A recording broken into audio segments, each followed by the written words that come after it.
ಸ್ಕಂದಮಾತಾ ಸಿಂಹಾಸನಗತಾ ನಿತ್ಯಂ ಪದ್ಮಾಶ್ರಿತಕರದ್ವಯಂ ಶುಭದಾಸ್ತು ಸದಾ ದೇವಿ ಸ್ಕಂದಮಾತಾ ಯಶಸ್ವಿನಿ.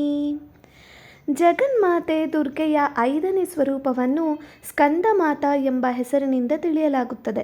ಈ ಭಗವಾನ್ ಸ್ಕಂದನು ಕುಮಾರ ಕಾರ್ತಿಕೇಯ ಎಂಬ ಹೆಸರಿನಿಂದಲೂ ತಿಳಿಯಲ್ಪಡುತ್ತಾನೆ. ಇವನು ಪ್ರಸಿದ್ಧ ದೇವಾಸುರ ಸಂಗ್ರಾಮದಲ್ಲಿ ದೇವತೆಗಳ ಸೇನಾಪತಿಯಾಗಿದ್ದನು. ಪುರಾಣಗಳಲ್ಲಿ ಇವನನ್ನು ಕುಮಾರ ಹಾಗೂ ಶಕ್ತಿಧರ ಎಂದು ಹೇಳಿ ಇವನ ಮಹಿಮೆಯನ್ನು ವರ್ಣಿಸಲಾಗಿದೆ. ಇವನ ವಾಹನ ನವಿಲಾಗಿದೆ. ಆದ್ದರಿಂದ ಇವನನ್ನು ಮಯೂರ ವಾಹನ ಎಂದು ಕರೆಯುತ್ತಾರೆ. ಇದೇ ಭಗವಾನ್ ಸ್ಕಂದನ ತಾಯಿಯಾದ್ದರಿಂದ ದುರ್ಗೆಯ ಈ 5ನೇ ಸ್ವರೂಪವನ್ನು ಸ್ಕಂದಮಾತಾ ಎಂದು ತಿಳಿಯಲಾಗಿದೆ. ನವರಾತ್ರಿಯ 5ನೆಯ ದಿನ ಇವಳ ಉಪಾಸನೆ ಮಾಡಲಾಗುತ್ತದೆ. ಈ ದಿನ ಸಾಧಕನ ಮನಸ್ಸು ವಿಶುದ್ಧ ಚಕ್ರದಲ್ಲಿ ನೆಲೆ ನಿಲ್ಲುತ್ತದೆ. ಇವಳ ವಿಗ್ರಹದಲ್ಲಿ ಭಗವಾನ್ ಸ್ಕಂದನು ಬಾಲರೂಪದಲ್ಲಿ ಇವಳ ತೊಡೆಯಲ್ಲಿ ಕುಳಿತಿರುವನು. ಸ್ಕಂದಮಾತೆಯಾದ ಇವಳಿಗೆ 4 ಭುಜಗಳಿರುತ್ತವೆ. ಇವಳು ಬಲಗಡೆಯ ಮೇಲಿನ ಕೈಯಿಂದ ಸ್ಕಂದನನ್ನು ತೊಡೆಯಲ್ಲಿ ಹಿಡಿದಿರುವಳು. ಮೇಲಕ್ಕೆತ್ತಿರುವ ಕೆಳಗಿನ ಬಲಗೈಯಲ್ಲಿ ಕಮಲ ಪುಷ್ಪವನ್ನು ಹಿಡಿದಿರುವಳು. ಎಡಗೈಯ ಮೇಲಿನ ಕೈಯಲ್ಲಿ ವರಮುದ್ರೆ ಇದೆ. ಮೇಲಕ್ಕೆತ್ತಿರುವ ಎಡಗೈಯಲ್ಲಿಯೂ ಕಮಲವಿದೆ.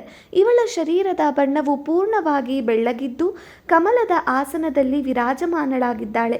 ಇದೇ ಕಾರಣದಿಂದ ಇವಳನ್ನು ಪದ್ಮಾಸನಾದೇವಿ ಎಂದು ಹೇಳುತ್ತಾರೆ. ಸಿಂಹವು ಇವಳ ವಾಹನವಾಗಿದೆ. ನವರಾತ್ರಿಯ ಪೂಜೆಯಲ್ಲಿ 5ನೆಯ ದಿನ ಮಹತ್ವ ಶಾಸ್ತ್ರಗಳಲ್ಲಿ ತುಂಬ ಹೇಳಲಾಗಿದೆ.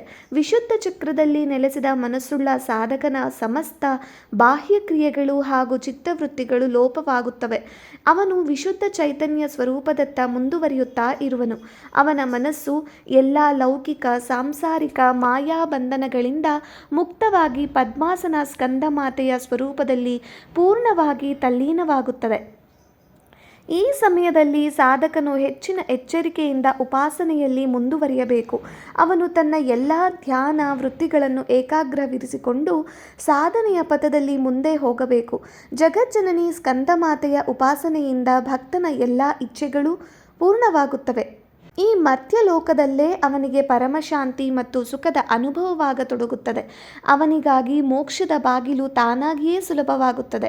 ಸ್ಕಂದಮಾತೆಯ ಉಪಾಸನೆಯಿಂದ ಬಾಲರೂಪಿ ಭಗವಾನ್ ಸ್ಕಂದನ ಉಪಾಸನೆಯೂ ಕೂಡ ತಾನಾಗಿಯೇ ಆಗುತ್ತದೆ.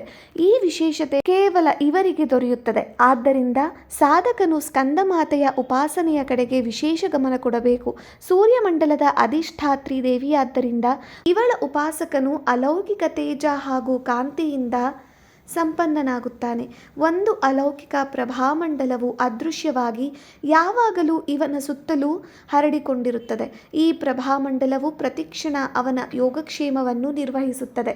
ನಾವು ಏಕಾಗ್ರ ಭಾವದಿಂದ ಮನಸ್ಸನ್ನು ಪವಿತ್ರರಾಗಿಸಿಕೊಂಡು ಜಗಜ್ಜನನಿಗೆ ಶರಣಾಗಲು ಪ್ರಯತ್ನಿಸಬೇಕು. ಈ ಘೋರ ಭವಸಾಗರದ ದುಃಖದಿಂದ ಮುಕ್ತನಾಗಿ ಮೋಕ್ಷವನ್ನು ಸುಲಭವಾಗಿಸಿಕೊಳ್ಳಲು ಇದಕ್ಕಿಂತ ಉತ್ತಮವಾದ ಬೇರೆ ಮಾರ್ಗವಿಲ್ಲ. ಶ್ರೀ ಜಗದಂಬಾರ್ಪಣಮಸ್ತು.